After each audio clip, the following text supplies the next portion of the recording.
One of the things I think a lot of people need to understand is we aren't a museum piece. The Inupiaq people are a living people and a living culture. Even though we're in northern Alaska, which covers this vast area from Nome all the way over the Canadian border, is that there is this extreme value of interconnectedness and interdependence. It's a hunting society, a gathering society from thousands of years. This is what creates our culture. That special relationship between humans and the natural world and the animals that doesn't do too much harm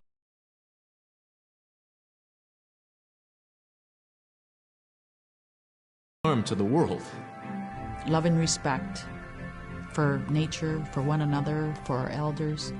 Very, very fundamental value, key to life. Our values are something that bind us all. The importance of sharing with one another, the importance of spirituality, and the connection to the land, our traditions, how we hunt, sharing of stories and songs and dances. I'm Inupiaq. I'm from the Arctic Ocean. I am Inupiaq. It's very important to me. It's who I am as a person.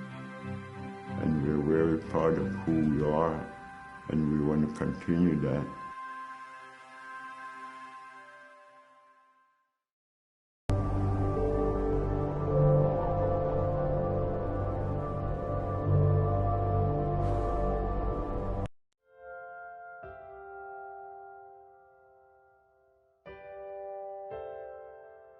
It'd be busy, busy, busy all through the day. You get up and you just go right to work, right to work. There was always something to do. There was never any idle time. The only idle time we had was after we eat and before we go to bed. One of the older people would be relaxing, laying down there and saying, it'd be really nice to hear a story. And then just organically, someone would just start telling a story. Storytelling for the Inupiaq people is very important because it not only created that sense of community, but is a way to pass on wisdom to the next generation. It was like TV, It was just like, it was as good as any movie you've ever seen. And the storyteller told it so clearly that it was just as powerful as any of the greatest movie blockbusters you've ever seen. There was a reason behind the stories that we were told because they held traditional knowledge. They held things that we might need to know in life, whether it was about how to find food or how to survive, or it was about well-being and the importance of connecting with people and being a good member of the community. We all do stories. We all live in stories. We all tell stories to our friends. And they need to be told. They need to be heard.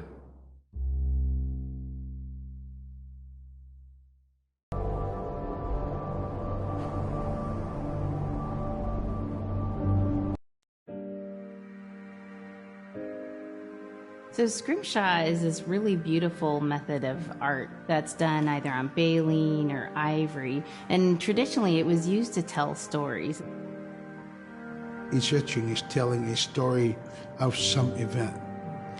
Caribou hunting was taking place. This is what was going on. War began around this time, and so it sort of gives you a timeline of history through etching. An elder or the person who carved it would literally be able to read the scrimshaw story.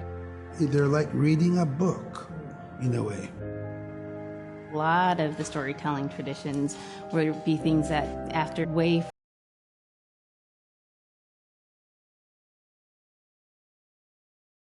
for Alaskan Native people to record their history.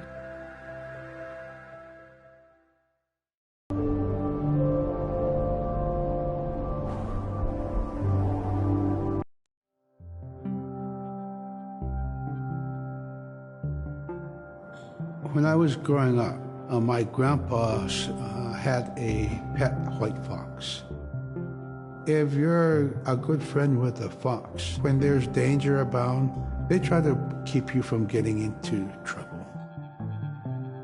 They pull tricks here and there, and foxes are like spoiled little kids in a way. When you let her out, she'd go prancing out in the snow, jumping in the air. I know she is happy then. Come running at me and jump on my chest, knock me backwards, lick my face, and I try not to let it. So that was my memory of my grandpa's pet fox.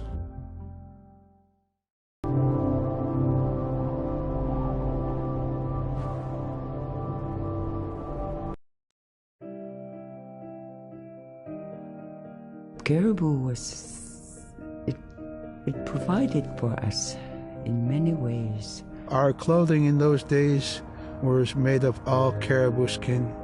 I grew up wearing caribou pants, mittens, caribou skin mattress, blankets. Some people had boots that were made with wolf leggings, sealskin sole bottoms. Baleen was shaved to make insoles. They kept us quite dry and warm as well. But the caribou skin clothing was the best. We would get as many yearlings as we could for our outer clothing. And for a heavy winter, we would get caribou in February or March because the hair was the longest and the skin was the thickest, and we would use those for our winter gear. With that stuff on, you could sleep outside in 50 below and it wouldn't bother you a bit.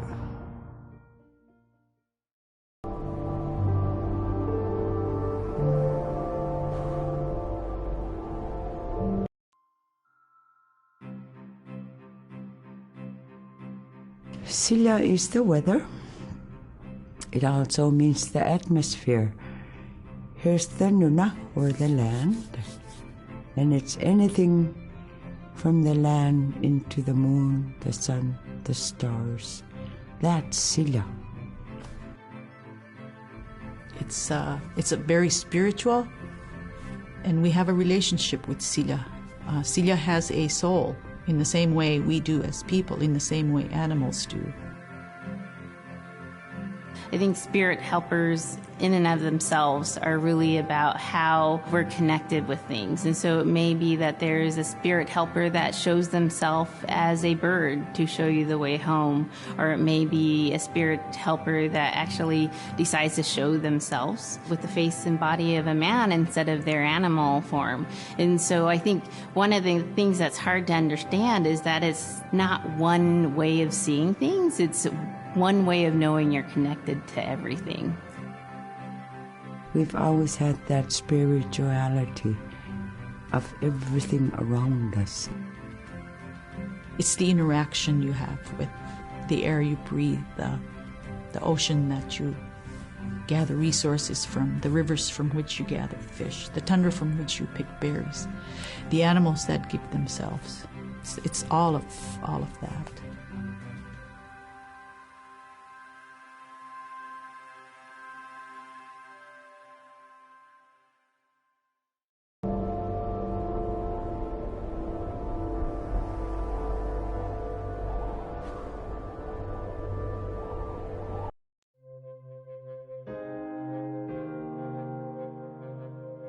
In the winter, when we were traveling, we didn't build sod houses, we built snow houses.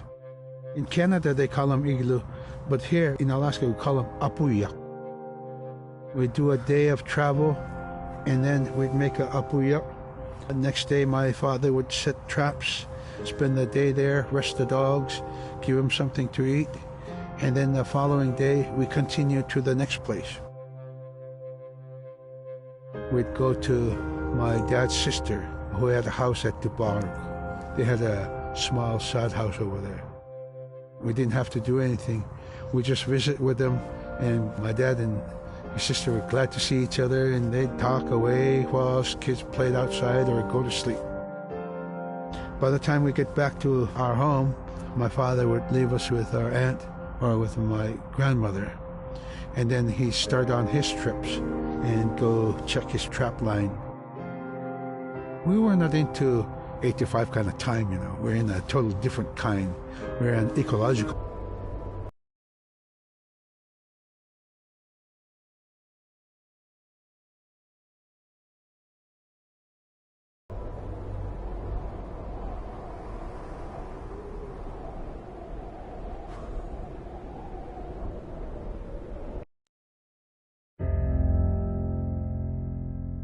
Drum is something that's common to all cultures in Alaska. All cultures have a drum that may have some stylistic differences or differences in the materials that it's made, but it's still in recognition of life and vitality. And the drum mirrors the heartbeat. And when you continue drumming soon, it will be in line with your heartbeat, because that's what it's supposed to be, the heartbeat of the community, and it symbolizes vitality. And it's the most tremendous feeling to be in a room and to have one long row of all the drummers and to have that feeling of unity and everyone beating in harmony, the drum beat in unison. It's the most beautiful feeling. And to know that you're connected, you're on the land that you are connected to. And even if you grew up outside of the community, that which is in you comes from this area. And it's the greatest feeling.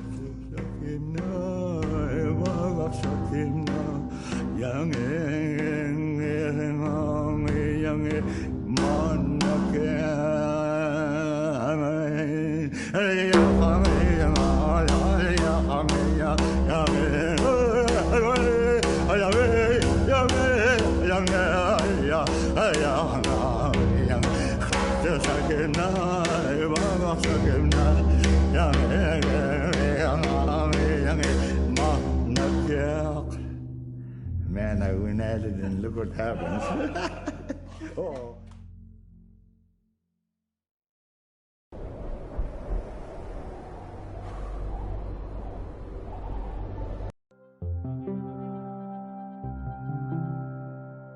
They're just like other people.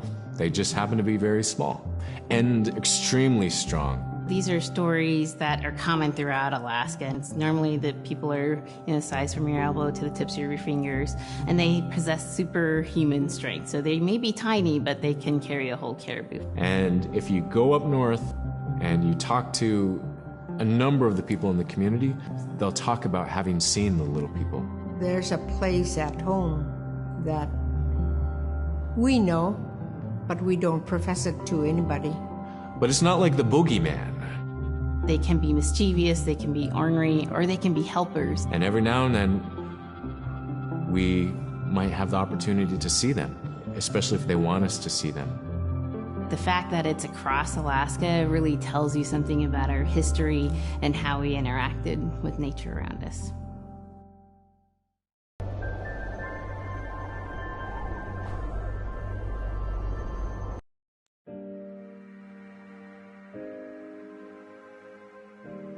The bola is what we call kilamitang. And the kilamitang is made out of braided sinew tied out to some heavy bone which you could twirl. In my case, we're catching ducks. When we're out whaling, sometimes the ducks start flying. And they're good for duck hunting. You know, if you're a whaling crew, you can't make too much noise, so you can't use a shotgun for getting some duck soup handy, you know. So bolo was a really handy weapon to use for catching ducks. You know, the ducks fly in, you throw it up and tangles up the bird, and down they go.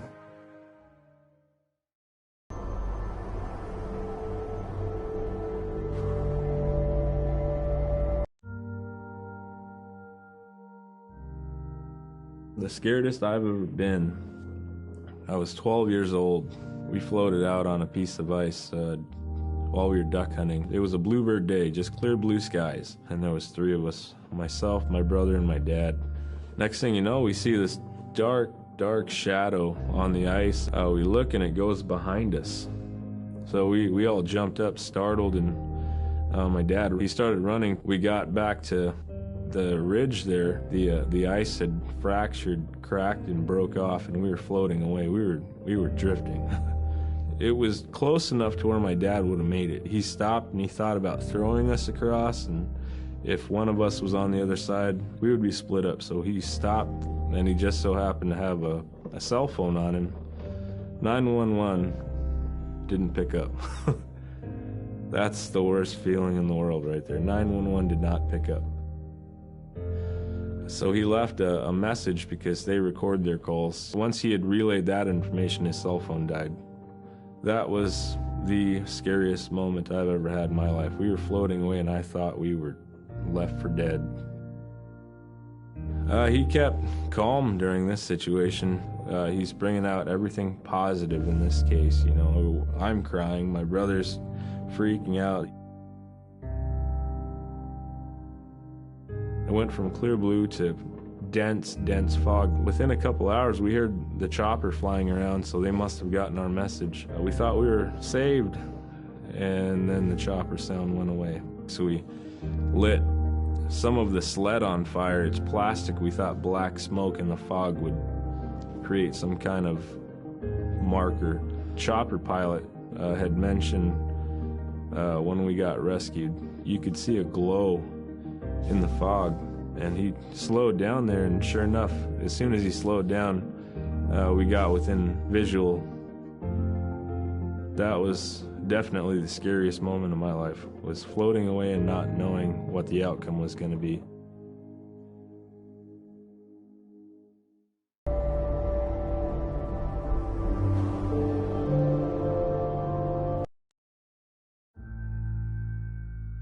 We're very much aware of the climate change, and it's been for many years, even before climatologists were noticing the change.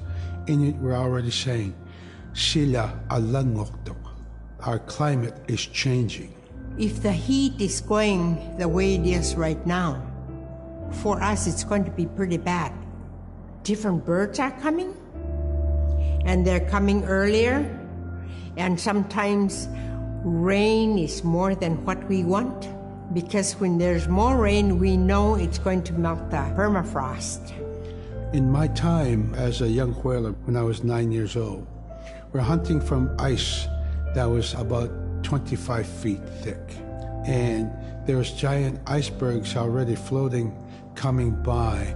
That was the first signs of a changing climate. Ice that never broke before was now moving. Now, here it is 50 years later, we're hunting whale from ice that's 18 inches thick. There's no more thick ice. It's creating a malfunction in our whaling season, is what it is. Actually, more than that, all seasons in general. I think we are more scientists than more people will realize. We have more knowledge of those things than people will ever know.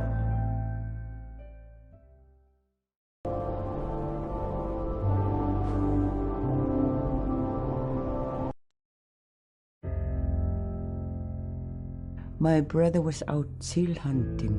He got attacked from behind and managed to grab his knife and save himself. When he came to realize, oh no, it's a mother. We've always known traditionally that we avoid killing a mother. It's always been sacred to us to protect them. He had to present himself to the council, and so he was given the job to mother the baby, and we kept it. It got so big, it went over the barricade one day and got to the dog food, and that was an indication that, brother better go teach it how to survive on its own. So he did. I really got attached to the bear because I more or less grew up with it. And some days when brother took him walking, once in a great while he'd put me on the bear and I would ride on it like a horse. I was just happiest little girl in the world.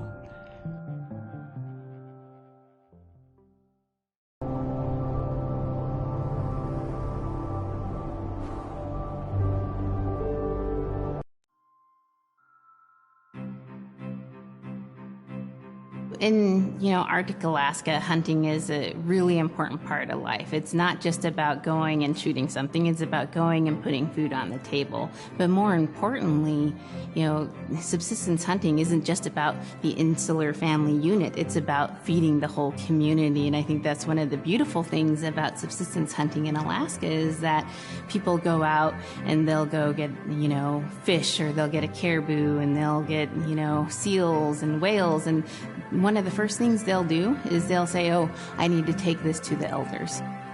This isn't just about one individual surviving or one family surviving, it's about the whole community. We didn't just go out and kill and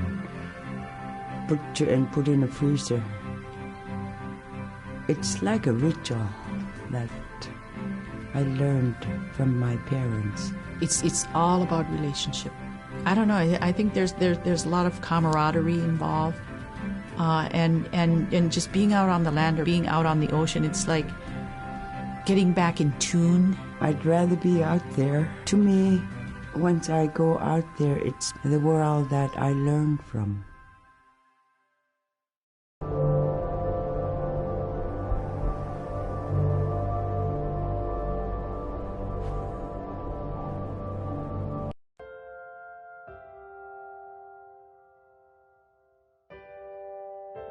Now we spend all our time out in nature.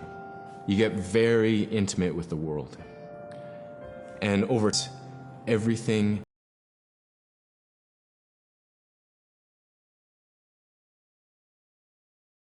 has a spirit. There's a consciousness in everything. Everything is alive. If everything is alive, then we want to respect it. And if we're going to use it, we want to use it respectfully. What I try to tell my nephews and nieces, you love to hunt, you have to take care of the animals that you catch, preparing the food and eating the food that you catch. Water provides you. The ice brings you life. It provides all those things that you need to be a part of your life. That was something I grew up with.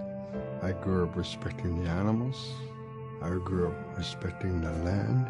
And that, to me, that is why we as Inupiaq, as an Inupiaq culture, as an Inupiaq people, is why we're so successful.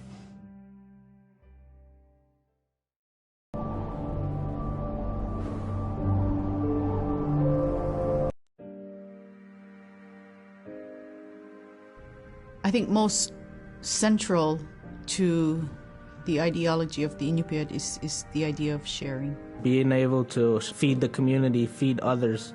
That's why we hunt. In the old days, that's what you needed to survive, The sharing is important because it's how the community survives together collectively. We just give. That's how I grew up. That's the way I'm always going to be.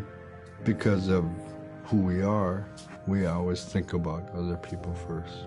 If our people didn't share in the old days, we wouldn't have survived in this harsh, climate, environment.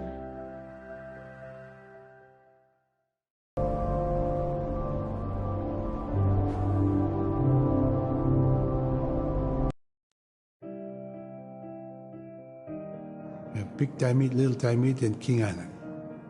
And in those three islands are the stepping stones to get to America. So King Island is this absolutely beautiful place off the coast of Alaska. And if you can imagine being on this really kind of rocky island that kind of shoots up from the water to these cliffs.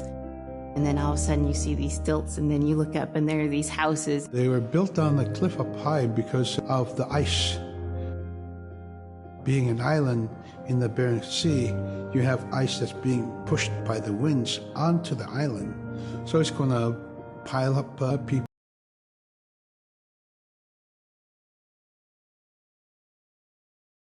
People have returned to King Island. It's a growing community as the people return back to their island.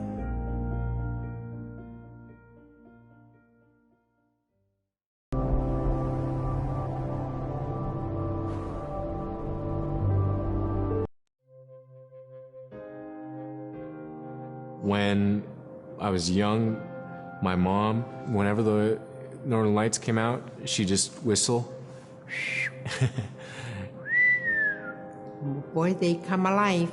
Just keep whistling and that aurora will, just like, you can almost hear it. And then she explained to me a little bit later that those are children, and children who've passed away when they were children. You don't want to draw them in too much, is what she said, because then they could play football with your head, play Eskimo football, and that's what they want to do. They're always playing, those children up there.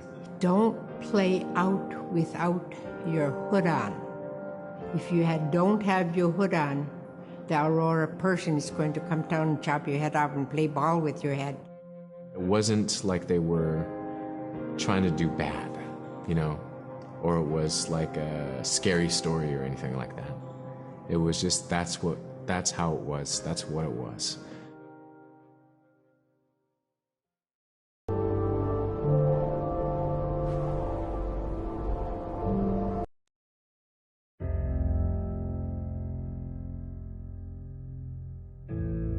In the month of November, there's no sun.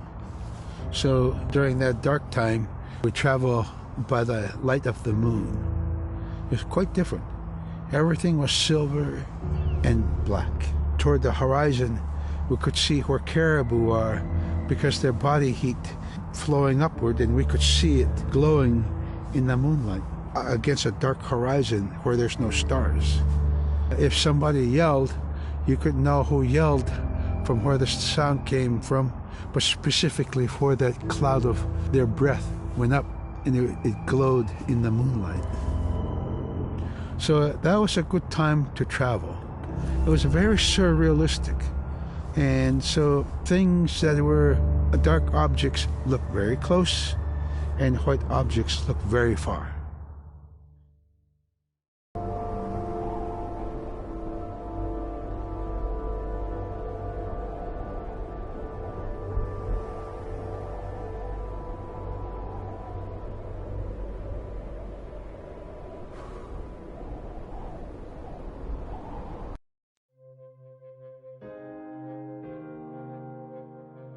We're taught that there's no hierarchy.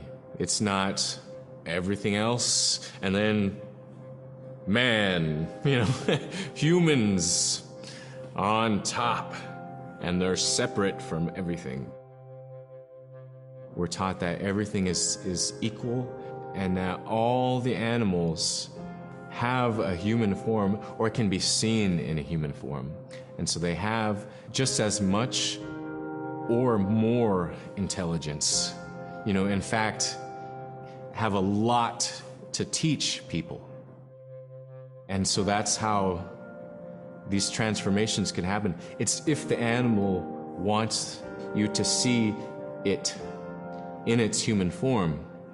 There's a story where a man comes up to an ice hole, and then realizes there's another man in his parka that's got stuck in the net, and is just stuck like that. Oh, can you let me out? Please help me, And so then he lets the man out, but then realizes that was actually a seal. That was a seal man. And just because that seal wanted that help, that seal allowed itself to be seen in human form.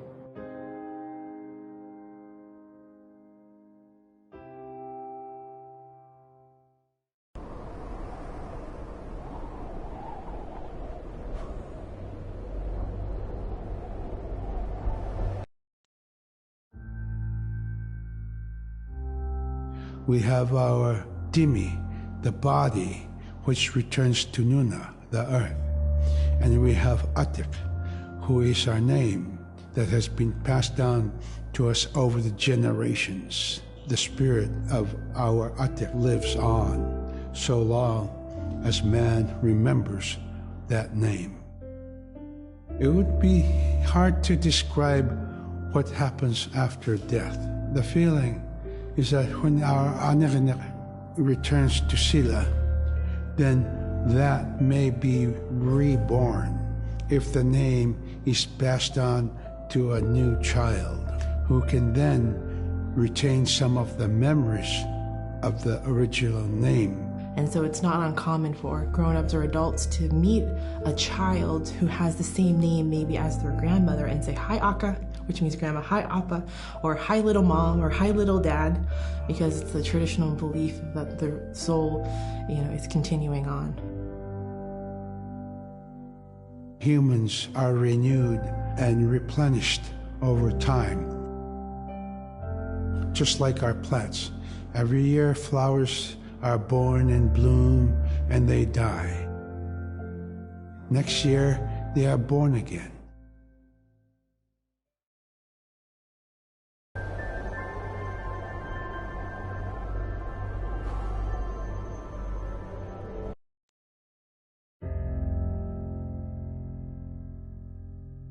So a recurring type of character in Inupiaq stories is the manslayer. And the manslayer is kind of this bad guy. And I think really what's at risk when the manslayer comes into story is the livelihood of individuals and the whole community. And so the manslayer is really used.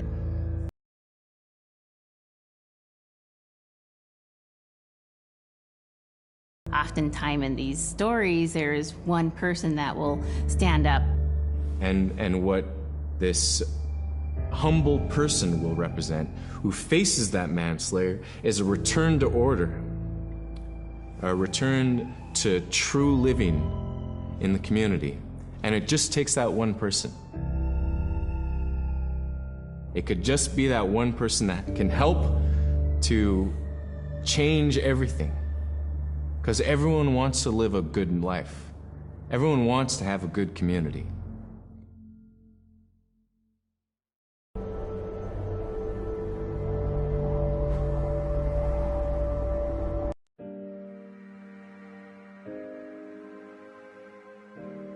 With regard to the environment, the blizzards have been one of the key elements that have impacted the survival of people, especially in the hard winter. We know a blizzard is coming when the moon is starting to get fuzzy. We also look at the stars. When the stars are twinkling fast, we know a storm is approaching. We look to the clouds in the sky to give us a direction the storm is coming from. We learn these as children by observing weather on a daily basis.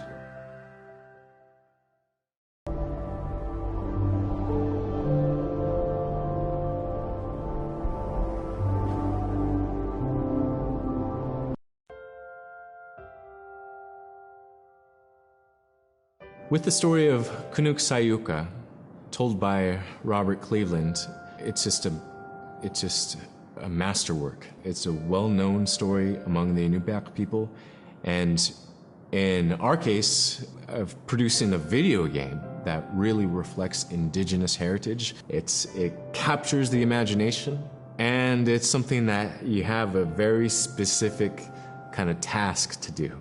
There's a blizzard, and it is just a non-stop blizzard that is overpowering the people. And there's one man that wants to figure it out. And in our case of the story, it's a girl that wants to find the source of that blizzard. The blizzard man, it's like that is the physical embodiment of an element of nature. And so there's a person that needs to go up and take away that's chipping away that snow.